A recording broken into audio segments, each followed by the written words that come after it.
E a grande verdade é que todos os empregos vão ser impactados pela inteligência artificial. Quem será esse profissional do futuro?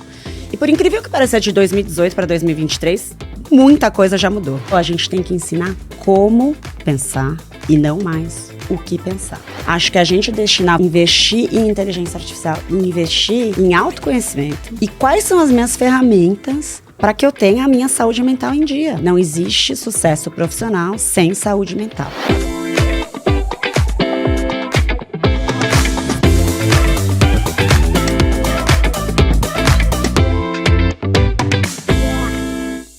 Olá, que bom ver você aqui novamente. Você está assistindo o Pode Liderar Podcast, um podcast sobre liderança e desenvolvimento humano com várias histórias inspiradoras e pessoas mais inspiradoras ainda. Hoje eu tô com uma pessoa, eu vou fazer um pouquinho de suspense para vocês. Eu vou ter que ler, porque é daquelas convidadas assim que tem bastante coisa aqui. Ela é professora convidada da Singularity University, é colunista da HSM e da Startse, é advisor da Indeed, mentora da MeetHub, ex-liderança do time de venda de LinkedIn, Google, TikTok. E há mais ou menos um ano, ela começou a fazer uma transição para focar em futuro do trabalho, que é uma área que ela já dominava super, trabalhando em todas essas empresas e escrevendo para esses veículos. Então, eu estou aqui com a Michelle Schneider.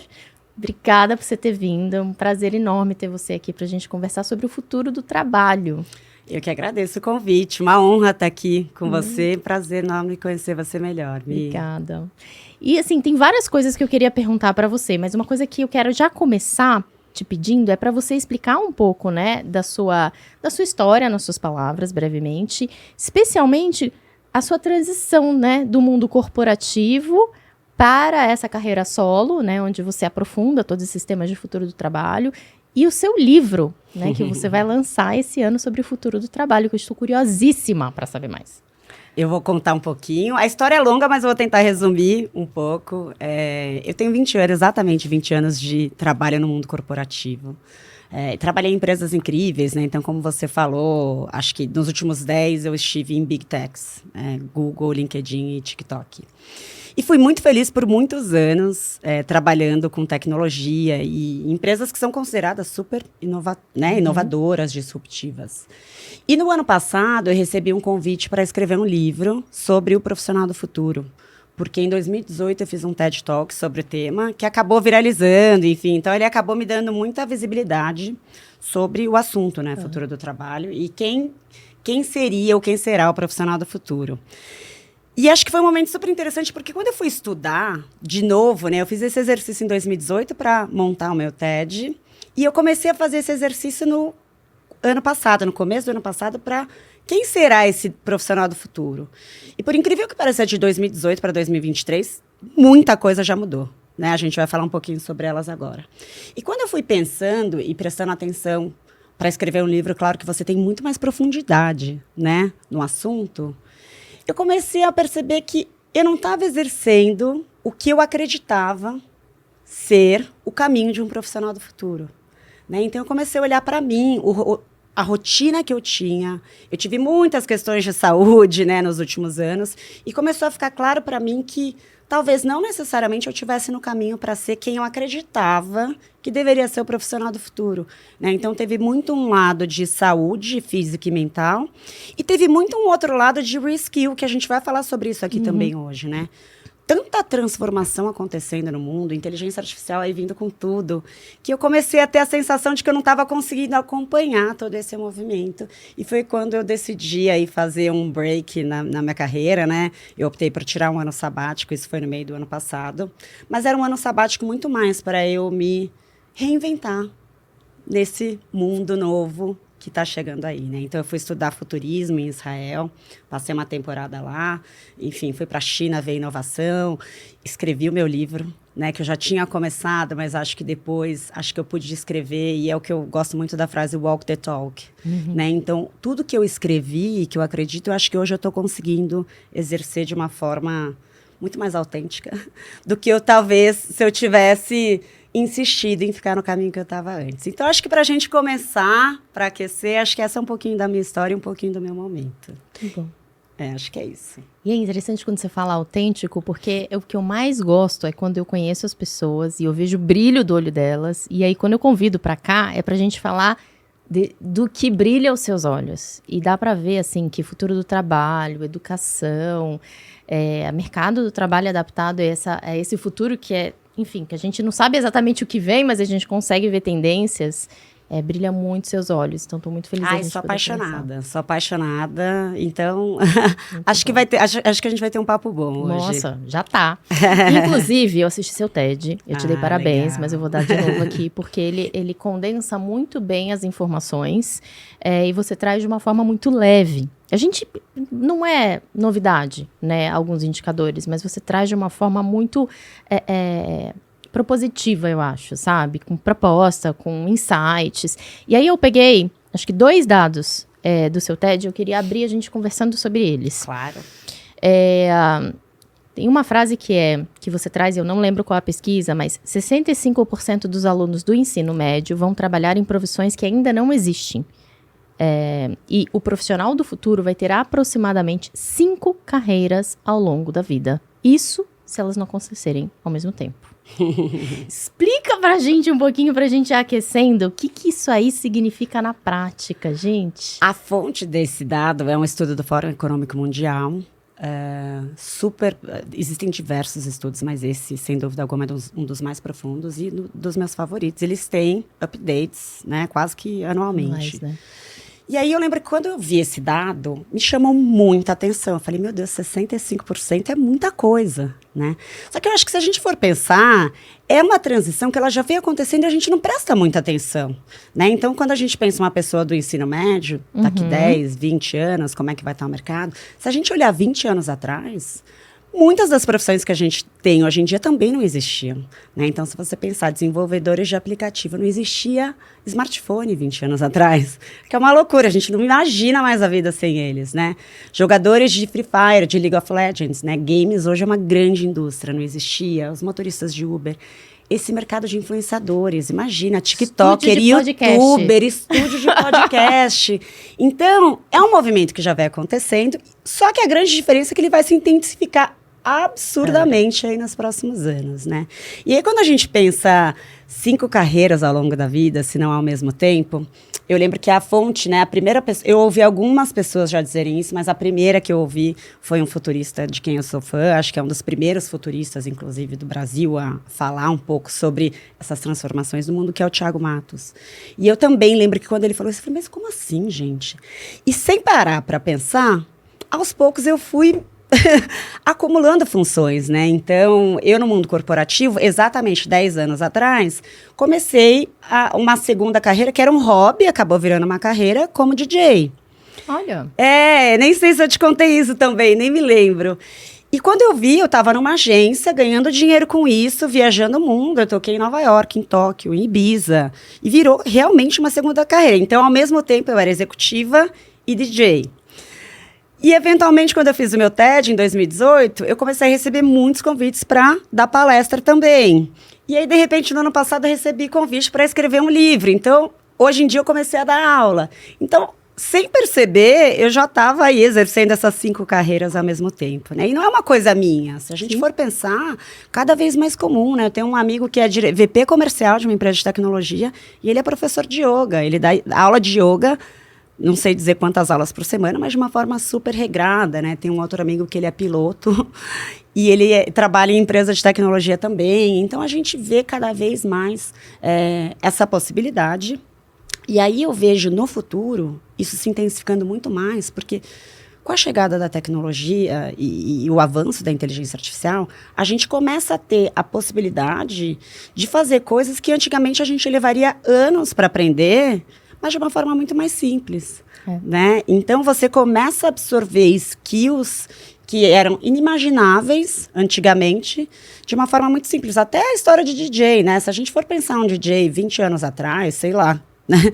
Ele tinha que ter a música, se ele queria uma música, ele tinha que achar alguém que ia trazer o disco, o vinil da Europa. Hoje em dia você baixa a música que você quiser online, você vê real time as festas que estão acontecendo, e assim para todas as profissões. É verdade. Né? Então... É verdade. E você fica falando... Bom, primeiro, eu lembrava que você já gostava de ser DJ, mas não sabia que isso era uma carreira, porque você falou isso no seu teste. Caramba, olha só. Hoje em dia um pouco menos, hoje em dia é mais hobby mesmo, mas por muito tempo ela foi realmente uma segunda carreira. Nossa, curiosíssima pra ver isso, mas segundo, eu ouço você falar e me vem duas coisas à mente. Uma vez, uma pessoa que eu tava conversando, essa frase não é minha, mas ressoou muito, perguntei pra eles, por que você acha que as pessoas têm dificuldade em contratar uma atividade sob demanda, né?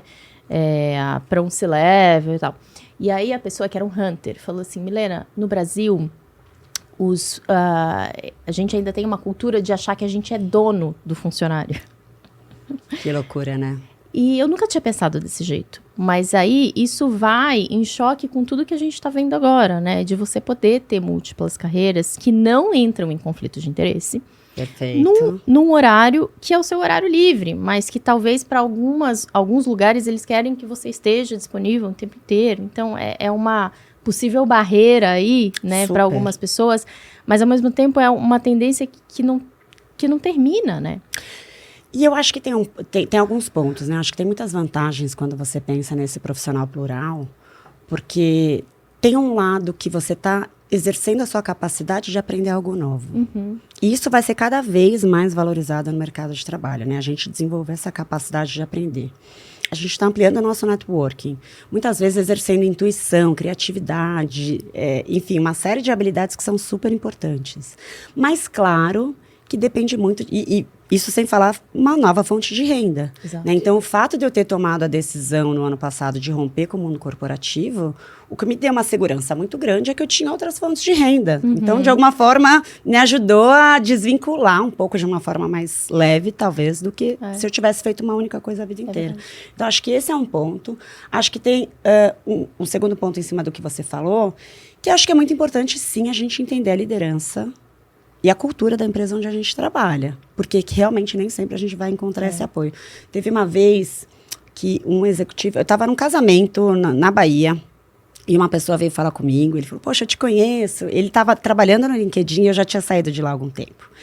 E ele me falou, eu também sou DJ e eu tenho uma história muito legal. Falei, conta, que legal que você é DJ executivo. Muita gente, inclusive, me manda mensagem para falar isso. E ele falou assim, o meu chefe odiava que eu era DJ. E ele queria, né, ele queria quase que impedir que eu exercesse essa segunda carreira. E ele falou que eles estavam voltando de uma reunião e eles ouviram uma história no rádio, eles ligaram o rádio e eu estava dando uma entrevista, era a Energia 97, então eu dei uma entrevista rápida e depois eu gravei um set. E eu estava contando que eu era executiva do Google e que eu também era DJ, enfim, falei um pouquinho da minha carreira. E ele disse que foi muito doido porque o chefe estava ouvindo. E ele falou assim, tá vendo pro chefe? Ela é executiva do Google. E disse que depois disso o chefe passou a aceitar muito mais esse lado B. O que nem sempre a gente vai encontrar, né? Eu já tive um chefe que falava orgulhoso que o hobby dele era trabalhar, que ele trabalhava aos finais de semana, que era isso que dava prazer nele. E claro que isso exercia um super impacto no nosso dia a dia. Ele me mandava mensagem de domingo, durante a semana, das 7 da manhã às 11 da noite. E eu entendi que ele não ia mudar. Então, eu não estava disposta a estar dentro de uma liderança a qual eu não me identificava. E tá tudo bem, porque eu acho que vai ter gente que, eventualmente, se identifica com isso. Então, é muito a gente entender também, encontrar nosso espaço, onde a gente vai ser valorizado, né? Onde, enfim, alguém vá entender os benefícios da gente realmente ter outras habilidades. Perfeito. E quando a gente fala de tendência, não quer dizer que isso vai se aplicar a todo mundo, mas quer dizer que é uma tendência de comportamento que vai acontecer. Exatamente. Né? E tem uma outra pergunta aqui, que é o seguinte, quando a gente fala de novos empregos, a gente também fala de outras habilidades, a gente fala de, cara, tem informação disponível, é muito mais viável aprender hoje. Perfeito. Mas a gente precisa aprender a desaprender. Como é que a gente deve tratar o tema de educação nesse momento? Tá. Eu acho que você trouxe muitos elementos importantes, né? Que são os empregos novos, as habilidades novas e a educação. Então, acho que eles são assuntos independentes que, claro, que se conectam muito. Quando a gente olha para os empregos, o impacto da tecnologia nos empregos, uma coisa que eu vi muito interessante acontecer, eu estudo esse assunto já há algum tempo, né? Vai fazer quase 10 anos que eu estou aí um pouco imersa no futuro do trabalho, o impacto da tecnologia e da inteligência artificial no mercado. E o que sempre acreditou-se, o que a gente acreditava, os maiores especialistas, todos os estudos que você lia, e claro que era o que eu acreditava também, é que o primeiro impacto, ele ia acontecer nos empregos de repetição, né? Enfim, Os mais operacionais, assim. Exatamente, o atendedor de call center, o motorista, o caixa de supermercado. Então, esses eram os que estavam sempre no topo da lista. Depois se dizia que o segundo layer de impacto seria uma parte do que o americano chama de white collar job, que são empregos aí que exigem uma capacidade intelectual e cognitiva um pouco maior. Então, quando a gente lia ali nos estudos, eram os analistas financeiros, né, uma parte do trabalho jurídico, era um pouquinho ali do mundo corporativo, talvez em funções ainda um pouco mais júniores. E o que se dizia, o que se acreditava, era que os empregos mais, vamos dizer, menos impactados pela inteligência artificial seriam os empregos da área criativa. Músicos, né, artistas, pessoas que trabalhavam com criatividade, porque se acreditava que a inteligência artificial não ia ser criativa, né, porque exigia uma intuição. E aí, de repente, em 2022, veio esse boom de inteligência artificial generativa, que passou a criar música, passou a criar imagem, passou a criar vídeo, e fez toda essa crença cair por água abaixo, né, de que a grande verdade é que todos os empregos vão ser impactados pela inteligência artificial. Então, para empregos, eu acho que esse é um recado importante. Teria outros também, mas se for o caso, a gente volta. Quando a gente olha para habilidades, o meu estudo, né, o meu TED em 2018, eu trazia as habilidades desse mesmo estudo, que eram consideradas as habilidades mais importantes em 2018. E basicamente 100% delas eram habilidades comportamentais, não tinha nenhuma técnica. E por quê? Porque o que já se acreditava era qualquer habilidade técnica que nós humanos temos hoje, praticamente todas elas, um robô, né, uma inteligência artificial, tende a fazer melhor do que nós. E aí, quando eu fui fazer o estudo para o meu livro agora, né, no ano passado, eu fui ver o mesmo estudo de 2023 e ele tinha mudado praticamente inteiro de 2018 para 2023. E foi um grande impacto e susto para mim. Falei, gente, a gente está falando de 5 anos. Como que já mudou tanto? E um dos pontos que mais me chamou a atenção é que se em 2018 não tinha nenhuma habilidade técnica, em 2023 surgiu uma habilidade técnica. Olha. Você sabe qual é? Tem a ver com entender como usar a inteligência artificial. Obviamente. Obviamente, eles chamam de letramento tecnológico. Nossa, muito verdade. E que basicamente se a gente não aprender como a inteligência artificial vai nos tornar mais produtivos em qualquer área, a gente vai ficar para trás. Que é a grande frase que todos os grandes, né, futuristas e especialistas do futuro do trabalho têm falado. Você, pelo menos no curto prazo, não vai ser substituído pela inteligência artificial, mas a chance de você ser substituído por alguém, né, um ser humano que usa inteligência artificial melhor do que você, é enorme. Então, o letramento tecnológico, quando eu olho, e eu falo muito, tenho uma grande profundidade sobre isso no meu livro, importantíssimo, e para mim uma das habilidades mais importantes para a gente investir o nosso tempo é a gente aprender a usar AI. E não é aprender uma vez, porque ela vai continuar evoluindo para sempre. Então é esse skill de aprofundar e estar sempre por dentro de como a IA está evoluindo dentro da nossa área de atuação, que vai, obviamente, variar muito. E aí, por fim, a educação, que é o que você falou, né? Como que está impactando a educação? E todas as áreas, todas as indústrias estão sendo absolutamente impactadas pela tecnologia. A educação não ia ficar de fora. Mas eu vejo um desafio adicional para a educação, porque o objetivo da educação sempre foi formar e capacitar os seus alunos por mercado de trabalho. Só que se a gente fala que 65% dos alunos que estão hoje vão trabalhar em algo que a gente não sabe o que a gente tem que ensinar, na verdade, para os alunos, né? Então, eu acho que a educação está passando por uma grande transformação mesmo. Tem diversos pontos, eu tenho um capítulo sobre o futuro da educação no meu livro também, mas eu acho que eu posso trazer alguns deles aqui para a gente, né? Acho que o primeiro deles é que a gente dividia a nossa vida em 2 fases. acho que a gente ainda faz um pouco isso, a maioria de nós, onde a gente ia estudar até os 20 e poucos anos, a gente ia adquirir todo o conhecimento necessário para aí a gente entrar no mercado de trabalho pronto, porque a gente já tinha adquirido o conhecimento para entrar no mercado de trabalho. Acabou. Né? Com essa mudança de transformação, de tecnologia ano a ano sendo transformada, isso não tem mais como acontecer. Né? Então, a gente tem que incluir na nossa rotina o aprendizado contínuo, para sempre. Eu trabalhei por os últimos 10 anos com venda de publicidade digital, nessas grandes empresas, né, nas maiores. Eu me formei em publicidade. Em 2006, quando eu tive a matéria mídia, sabe como é que era montar um plano de mídia? A gente tinha jornal, revista, rádio, TV e outdoor. Era assim que a gente montava um plano de mídia. Quando eu entrei no LinkedIn em 2013, já existia uma complexidade muito maior, porque a gente já estava falando das ferramentas de busca, a gente estava falando dos portais, a gente começava a falar de mídia programática, das redes sociais, já era um novo mundo.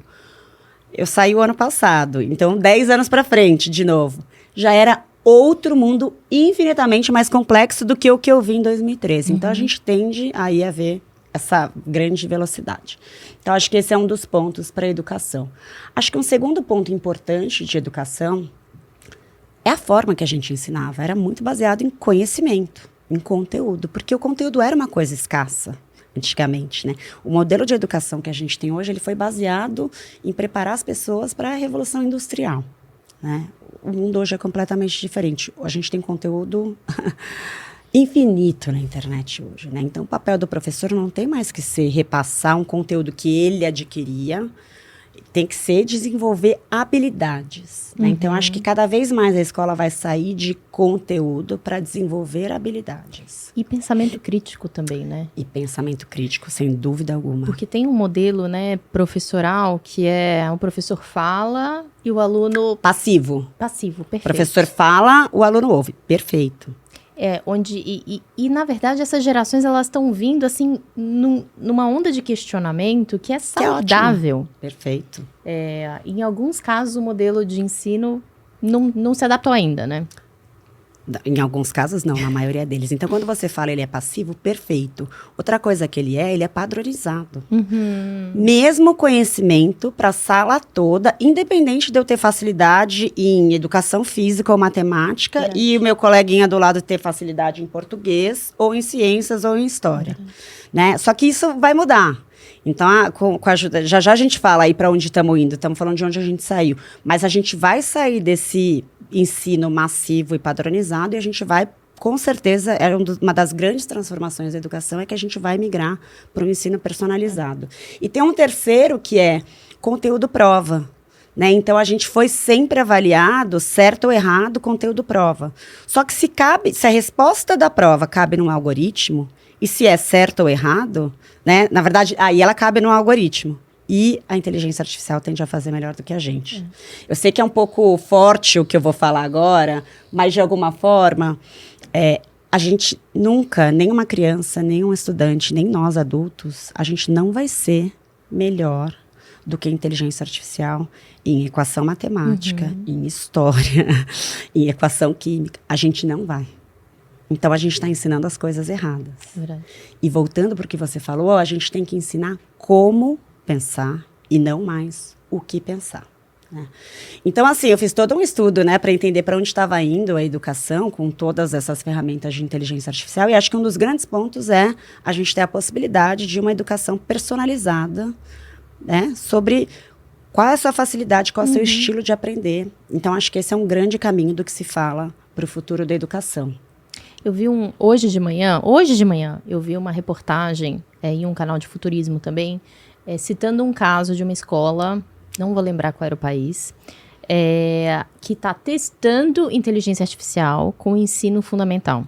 Então, não sei qual a idade também, mas eles começam 2 horas por dia, imersos com inteligência artificial, em discussões para eles aprenderem, e a inteligência artificial ele vai direcionando para onde essa pessoa tem mais habilidade. Perfeito. Ou seja, ele começa a fazer essa customização aí que você está falando. Perfeito. E aí o restante da aula Ó, a inteligência artificial aqui. O meu relógio não para de acompanhar. E o restante da aula, eles usam para desenvolver formas de pensar, formas de raciocinar, formas de usar, habilidades comportamentais mesmo. Então, é um exemplo, talvez o mais futurista que eu tenho conhecimento, de uma escola fazendo um teste de uso de inteligência artificial. Talvez nem seja isso que vai acontecer, talvez seja, enfim, mas é um grande passo para a gente entender o que a gente tem que ensinar as pessoas e como usar a inteligência artificial na educação. Perfeito. Tem uma outra escola, que é a Khan Academy, não sei se você já ouviu falar deles, eles são gigantes, se eu não me engano, a maior empresa de educação online do mundo. E eles estão desenvolvendo a própria inteligência artificial deles, que chama Khan Amigo. Então, como que ela funciona? Ela não dá a resposta pronta pro aluno, né? Ela te ajuda a chegar no caminho. E, enfim, ela vai te dando feedback para que você possa construir. E aí, é muito interessante, porque quando o ChatGPT chegou, houve aquele grande desespero dos professores de proibir nas escolas. Então, não sei se você se lembra, começou em Nova York, foi cascateando. Imagina, como é que a gente vai deixar os alunos terem a resposta pronta, né? Mas eu acho que um ponto importante, se a gente pensar, já aconteceu de alguma forma isso antes. Pensa quando a calculadora foi inventada. O que aconteceu com a matemática? Em algum momento a gente pode ter pensado, meu Deus, as pessoas não vão mais saber fazer contas. Só que o nível de complexidade da matemática aumentou muito depois da calculadora. E nem por isso a gente deixou de fazer conta. Então, eu acho que para o ChatGPT o caminho vai ser o mesmo, né? Talvez o aluno vai fazer a redação em casa com o ChatGPT e ele vai ter que voltar para a universidade ou para a escola e ele vai ter que debater sobre aquela redação, prós, contras, ter um pensamento crítico, como ele pode melhorar aquela redação. Então, acho que esse é um caminho. Mas, voltando para a Khan Academy, eu li isso numa matéria, eles falavam, mas o que impede o aluno de usar o ChatGPT para jogar a informação dentro dessa ferramenta do Khan Academy? Porque você imagina se ele tem que escrever uma redação, ele escreve no ChatGPT e joga lá dentro. A ferramenta, ela fala o seguinte: não sei de onde surgiu essa redação. Porque ela vai acompanhando como ele está escrevendo. E, de repente, surgiu uma redação pronta. Ela vai dar esse feedback, o que eu achei super interessante. E falando ainda de inovação em educação, eu acabei de voltar da China, mês passado. A gente está em maio. Abril, nem me lembro 15 mais. dias atrás. Exatamente. Não sei se foi esse mês, mas eu acabei de voltar da China e vi algo super interessante lá, que ainda não está, assim, massivo, né? Mas tem muitas escolas que trabalham já com câmeras dentro da sala de aula, com reconhecimento facial de todos os alunos, que está integrado com um sistema de inteligência artificial. E ela acompanha tudo, desde fazer chamada, que o professor tinha que fazer chamada, não precisa mais. Ela corrige as provas. Então, tem provas que ainda são feitas no papel, mas você joga numa inteligência artificial que compila, dá a resposta, certo ou errado, compila. E aí, a parte mais interessante que eu achei, esse Face ID, por criança, ele vai te dizendo, nessa matéria, essa criança, só de ver que a criança está perdida, ela já percebe que ela está com mais dificuldade naquela matéria. E aí, tem 2 pontos super importantes. O primeiro é que você alivia o professor de muita tarefa operacional, corrigir prova, fazer chamada, etc. E o professor tem mais tempo de, talvez, exercer o lado mais humano dele. É verdade. Tem um outro lado que é um pouco polêmico, de China, como tudo na China, que é uma questão de privacidade, mas daí eu nem vou entrar nesse assunto aqui, porque senão a gente vai para um outro lugar. Outra discussão. Mas tem escolas de negócio já fazendo isso, né? Para entender o quanto aquela matéria, ou aquele palestrante, ou aquele professor, ele está conseguindo trazer as pessoas para o tema. Que isso legal. também dá inputs. Por Face ID também. Por Face ID, que é o G4 Perfeito. Educação. Eu sei que eles falam publicamente disso. Então, eles conseguem ver... É quase que uma resposta imediata ao quanto aquela matéria está interessante. Que legal. Mas ainda não é individual, personalizado, né? Aí Aquele aluno... Mas aí super eu já não bacana. sei, mas é um outro tipo de uso. Super. E aí, falando... outro tema que eu queria conversar com você. Upskilling e reskilling. Que é um tema que a gente fala muito. Queria pedir para você explicar o básico, mesmo quem não conhece o que é isso. Claro. É porque aí a gente começa a entrar, né, em como é que né, o futuro do trabalho vai exigir que a gente faça o nosso upskilling, reskilling.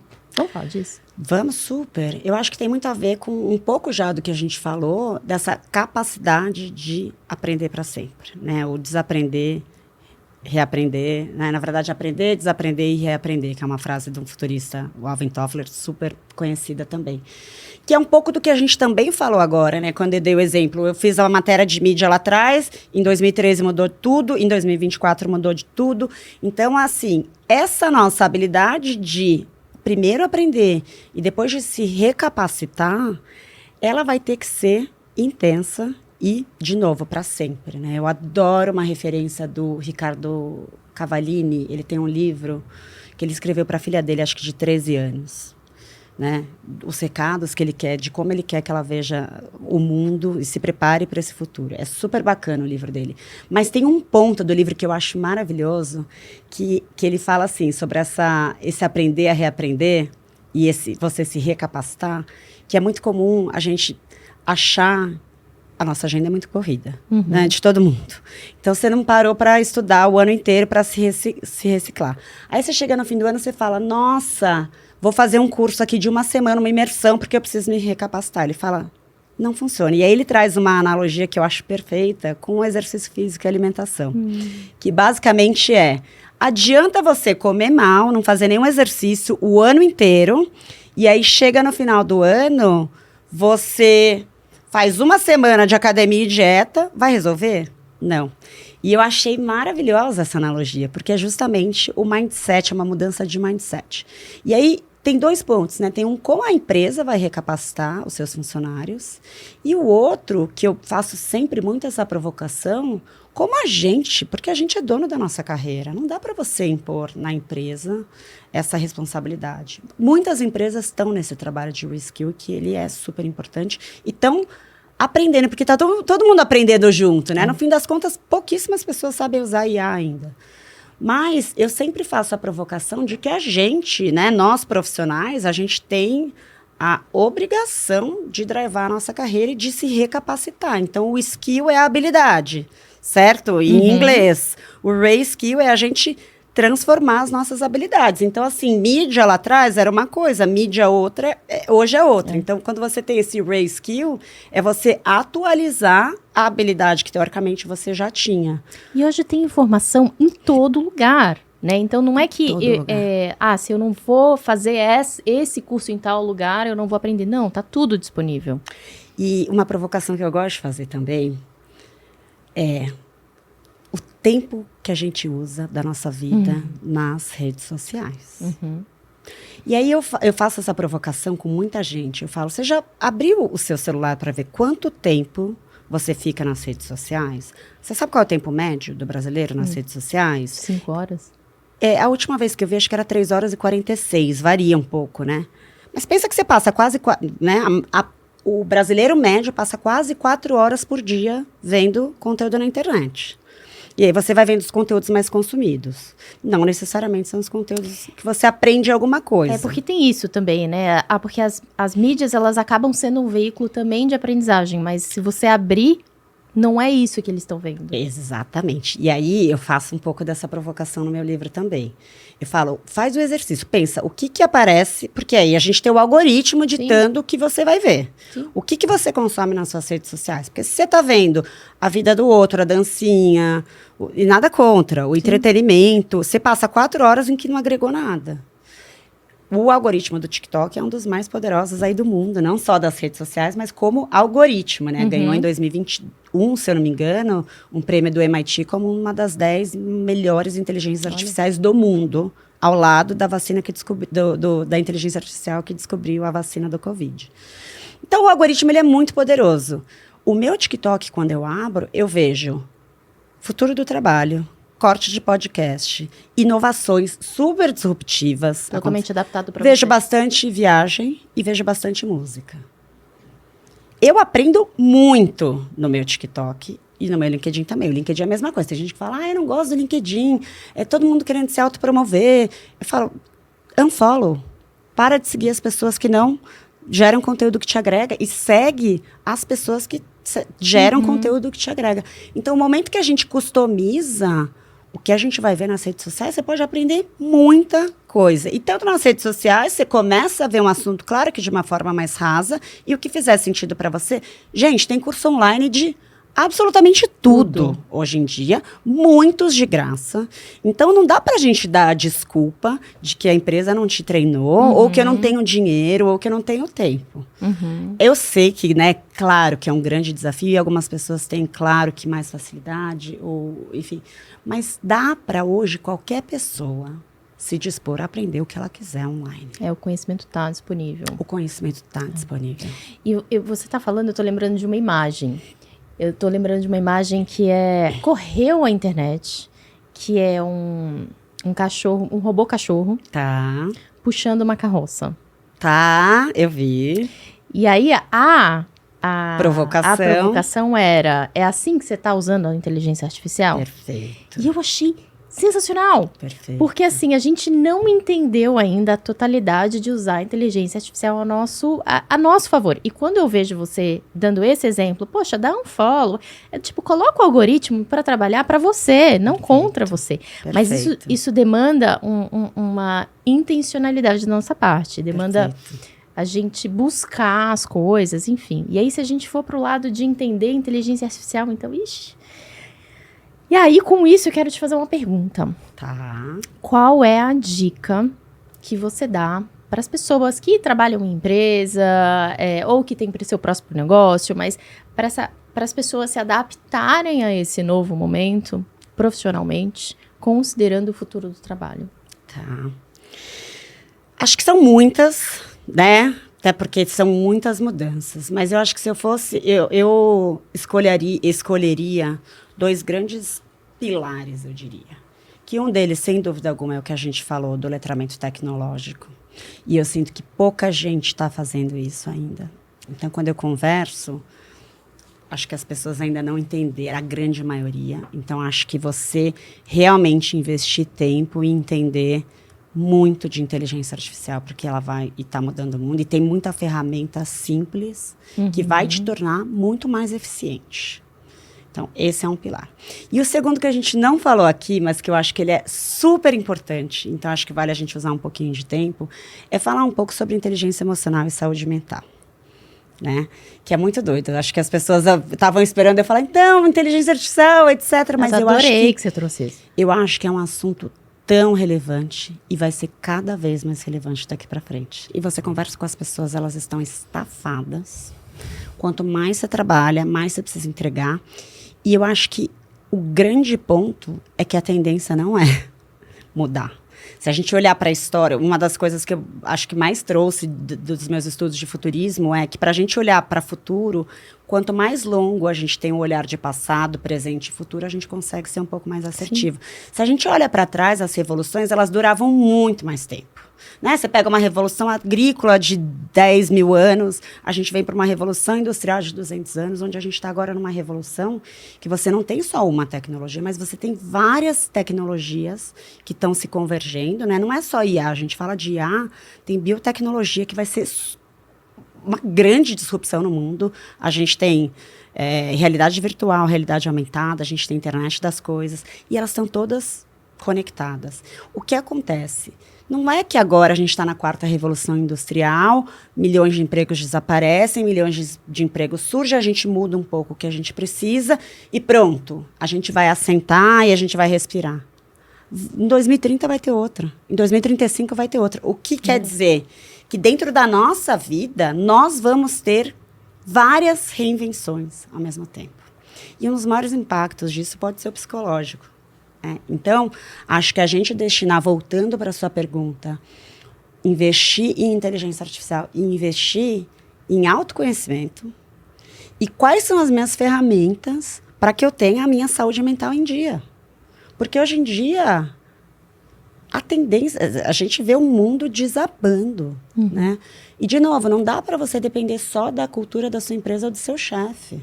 Porque, às vezes, você vai aguentar, até que um momento você não aguenta mais. Então, como você se conhece, como você investe nas suas próprias ferramentas. Eu tenho as minhas que não necessariamente vão ser as suas, né? O que me volta para o eixo? Porque a gente vai sair do eixo, não tem como não sair. A gente tem que saber como voltar. Então, eu hoje, os maiores investimentos, que é o que eu exatamente estou fazendo na minha vida. Basicamente, eu estou investindo muito em aprender, eu estou fazendo uma série de cursos, inteligência artificial, futuro e etc. E, ao mesmo tempo, eu estou investindo muito em qualidade de vida. Como que eu vivo bem, como que eu resgato todos os esportes que eu fiz a vida inteira, que nos últimos anos eu acabei deixando de lado. O que faz bem para eu estar com a minha mente no lugar, né? Tem o livro do Nizam Guanais, eu não sei se você já viu, mas ele abre, acho que falando, não existe sucesso profissional sem saúde mental. Acredito muito nisso também. Acredito muito. Então, não sei se é o que você imaginava que eu, não, é que eu daria de resposta, mas é o que eu mais acredito hoje, são esses 2 pilares. Você se conhecer, trabalhar sua inteligência emocional, trabalhar sua saúde mental, / você se reinventar e você tá pronto para navegar, enfim, as ferramentas de IA que só vão avançar. Nossa, tá melhor do que eu imaginava. Esse componente de saúde mental, a gente precisa falar mesmo, né?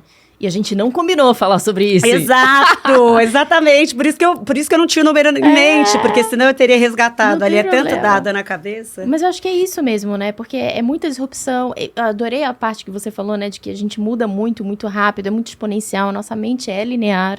Cada vez mais a gente vai ser bombardeado, né, de novidades, de disrupções, e tem muita incerteza, além da questão mental, né, da possibilidade de eu conseguir acompanhar, agora eu faço 5 coisas ao mesmo tempo. Tem uma capacidade aí que a gente consegue, né, fazer, mas tem também um momento de cada vez mais incerteza, né, enfim, nossa, dá outro papo só sobre isso. Muito bom. Michele, muito obrigada. E eu queria aproveitar, antes da gente fechar, pedir para você deixar os contatos, claro, onde as pessoas te acham, quando for para saber mais sobre o livro, o lançamento de livro, para te contratar para fazer alguma coisa, uma palestra, consultoria, enfim. Onde achar a Michele Schneider? Eu tô hoje, as 2 redes sociais que eu tenho trabalhado é meu Instagram e meu LinkedIn. Então, se você quiser seguir, vai ser muito legal. É Michele Schneider. O meu sobrenome ele é bem difícil, então eu vou soletrar. É Michele com 2 L. Se bem que vai ter, né? Vai ter embaixo. Vai ter embaixo. Então, é só nas minhas redes sociais que é Michele Schneider, tanto no LinkedIn quanto no Instagram. Bom, gente, o papo de hoje foi esse. Muito insight sobre o futuro do trabalho, inteligência artificial e uma pitadinha aí de autoconhecimento, né, gente? Porque, como a Michele falou, a inteligência artificial, a disrupção tecnológica, a disrupção do mundo de trabalho precisa vir acompanhado também, né, dessa saúde emocional para você ter uma vida sustentável. Então, eu curti muito esse papo, espero que você tenha curtido também. E fica ligado que tem muito mais coisa legal aí nos próximos capítulos também. Até logo!